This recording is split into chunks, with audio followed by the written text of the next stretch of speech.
Sempre per la politica veniamo al terremoto del Movimento 5 Stelle dopo la sconfitta nettissima alle elezioni regionali in Abruzzo e in Sardegna.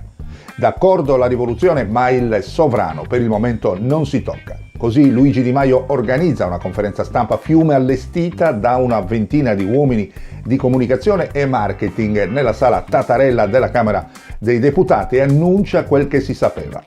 Il Movimento 5 Stelle è diventato ormai adulto e destinato a cambiare faccia.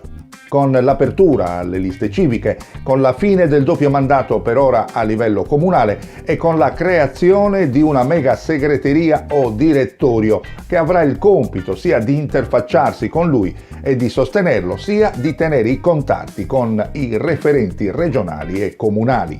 Quel che è intoccabile il capo politico, confermato per i prossimi 4 anni.